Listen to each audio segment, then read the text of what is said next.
amici bellini, buonasera. Dobbiamo parlare anche del terzino, perché non si può parlare solo degli attaccanti che infiammano tutto. Quindi parliamo di Juanlu Sanchez e lo compariamo con altri profili. Cominciamo.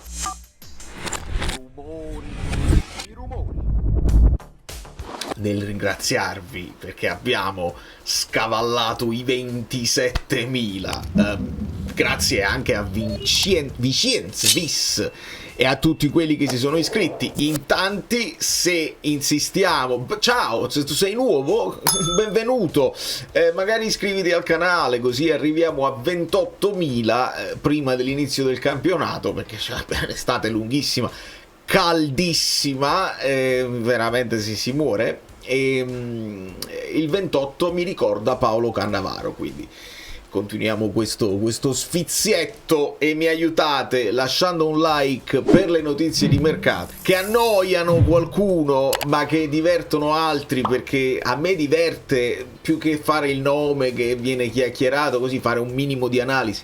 Se ci spostiamo possiamo immaginare quelli che possono essere i profili e come si inseriscono poi nel Napoli qualora dovessero arrivare. Ho messo in comparazione qui, il primo è Sanchez, il secondo ci ho messo Mazzocchi perché in teoria dovrebbe prendere quel posto là, e poi ci ho messo anche Mark Pupil, io lo chiamo, che è il nome che si è fatto nel caso in cui non si possa arrivare a Sanchez, anche lui giovanissimo, anche lui nell'ambito della Spagna Under 21, però ci sono meno notizie su di lui perché ha giocato nella Serie B spagnola quest'anno. L'Almeria è retrocessa l'anno scorso, aveva giocato anche lì, quindi possiamo vedere quei dati. Ovviamente se seguiamo le hitmap sappiamo che Mazzocchi qualche frammento di partita l'ha giocata anche a sinistra, quindi vediamo queste posizioni, mentre questo è Sanchez, come vedete terzino che va fino in fondo, che occupa tutto lo spazio che deve occupare sulla fascia. Idem per quanto riguarda Pupil, che ne ha giocate anche di più, se non sbaglio, sì, minuti per game 78 per un totale di 2000 quasi e 900 minuti, quindi più di 1000 minuti in stagione rispetto a Juanlu, e quindi sì, ecco perché ha molti più tocchi in questa hitmap. Quello che è bello di Sanchez è che ha anche 4 gol e 4 assist nella sua stagione e numeri difensivi che secondo me non dobbiamo sottovalutare. È un terzino che, se vai a vedere gli highlights e le skills, insomma è uno che va a chiudere l'azione, è uno che nella sua nazionale gioca anche esterno alto, non per forza terzino, può partire anche da centrocampo, da ala vera e propria, alla destra, e quindi andiamocelo a vedere con le nostre possibilità. Eccolo qua, lo dobbiamo sempre comparare però con gli altri fullbacks, con gli altri terzini, perché essendo uno che va, FBref ti dà anche la possibilità di compararlo con gli altri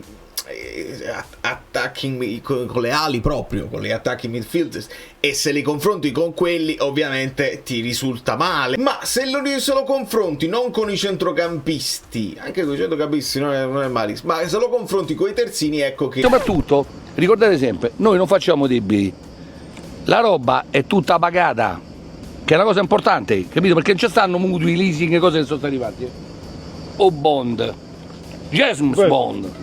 Bene. ecco, rispetto agli altri terzini lui avendo fatto 4 gol niente male, come vedete. Ecco, al tiro risulta uno importante, risulta uno che è proprio attaccoso, non benissimo. Ecco qua mi dispiace perché se per quanto riguarda i passaggi non ha grandi numeri sui passaggi completati, passaggi tentati, la distanza dei passaggi, insomma sotto questo punto di vista può crescere e può migliorare. Anche sul tipo di passaggio vedete tutte le varie cose, i cross, forse si può far meglio per un terzino, però sono molto sorpreso e positivamente dalle prestazioni della fase difensiva, quindi i famosi taco, niente male sotto questo punto di vista. Andrei a prendere il discorso della fase difensiva e andandolo a comparare con Pubil. Queste però sono vi dicevo le statistiche per quanto riguarda 2 anni fa, quindi ancora più giovane, e quindi anche lì in fase di crescita. Ovviamente la Serie B spagnola non raccolgono i dati e quindi per questo non ce li abbiamo, però vedete Pubil rispetto in difesa molto meglio Sanchez. Prendiamo Mazzocchi, cerchiamo di capire con uno che conosciamo, che abbiamo visto. Ecco il Mazzocchi in fase difensiva paragonato con Sanchez, e Sanchez si fa preferire rispetto a Mazzocchi. Dov'è che Mazzocchi va meglio? Ci sono palle lunghe. Ricordate quel passaggio di Mazzocchi che poi portò al fallo di Suzuki su Neres? Non dovete dimenticare queste cose. Però se vedi il generale di Mazzocchi anche sui passaggi è un ruolo dove si può migliorare, ma noi stiamo prendendo Sanchez per andare a fare il vice di Di Lorenzo, e allora prendiamo anche Di Lorenzo e vediamo come si comporta Di Lorenzo. Vedete, Di Lorenzo già ti fa vedere tutto un repertorio di Verdamma, molto bene sui passaggi. Ecco dove eccelle Di Lorenzo, sul fatto che lui fa regia, ti viene in mezzo al campo, è uno di quelli che crea quella catena e quei movimenti, e ovviamente vedete sui passaggi come eccelle Di Lorenzo. Però è interessante, se poi vai a vedere la fase difensiva, rispetto agli altri terzini Di Lorenzo qualche problemuccio in fase difensiva ce lo fa vedere. Mi piace se poi le cose che uno dice per intuizione o semplicemente perché è una sensazione quando guardi la partita, poi i dati ti danno ragione. È importante questa cosa qua, perché uno può vedere una cosa che in realtà non è vera, perché uno ha una fissazione oppure si è distratto per vedere una cosa, passa una verità e invece bisogna sempre utilizzare i dati, e sui dati abbiamo la conferma che Di Lorenzo braccetto è una perdita delle possibilità che lui ha in fase offensiva, come spinta, come passaggi e come relazione con l'ala e con la mezzala, ma se lo metti in fase difensiva lo fai solo soffrire, e lo abbiamo visto anche con la nazionale. Quindi sotto questo punto di vista Sanchez rispetto a Di Lorenzo per quanto riguarda la fase difensiva è un miglioramento potenziale impressionante, ed ecco perché anche questo profilo io lo sposo, lo sottolineo. Non ti occupa un posto in lista, 15 milioni ci fanno sapere, richiedono 20, tu ne offri 15, se si chiude a 16-17 secondo me è un buon profilo ed è una buona idea. Poi devi vedere come ti riesce il mellone, se ti riesce rosso, ma sì, a livello di numeri rispetto a quello che ha fatto l'anno scorso ci siamo. Mi sono divertito a prendere anche il buon Mattias Olivera. Cosa diciamo di Olivera? Che molto spesso anche nel videogioco non si lancia, è un terzino più difensivo, e tant'è vero, la fase difensiva di Olivera rispetto a quella di Di Lorenzo è più performante, non c'è niente da fare, non c'è niente da fare. La verità è qui, nei numeri, che poi possono sembrare freddi, ma se tu questi numeri poi li aggiungi all'esperienza partita, io penso che hai una visione del calcio più chiara, più reale rispetto a quello che sono le impressioni generali. Andiamo a vedere anche i like, magari queste sempre, io le chiamo sempre mini analisi, perché poi le analisi complete andrebbero fatte con le immagini che io non posso vedere perché sennò si bloccano tutto, però quelle sono cose che facciamo più nel profondo anche nel gruppo Telegram. Andiamo a vedere se ci sono novità. Prendiamo il cavo, ci spostiamo da questa parte. Napoli Hub raccoglie sempre tutto, quindi da lì è facile recuperare tutte le notizie e i rumors. Ipotesi Sassuolo per Mazzocchi. Ovviamente questa è un'altra cosa perché a me dispiace se poi un Mazzocchi, che è stato comunque fondamentale nello spogliatoio al di là della sua presenza in campo, quell'amicizia con McTominay, insomma Mazzocchi meriterebbe di poter instaurare un'amicizia e aiutare l'inserimento di De Bruyne. È un sogno che non ci dovrebbero togliere, onestamente, né a noi tifosi né a lui atleta, ma si parla di ipotesi Sassuolo per Mazzocchi.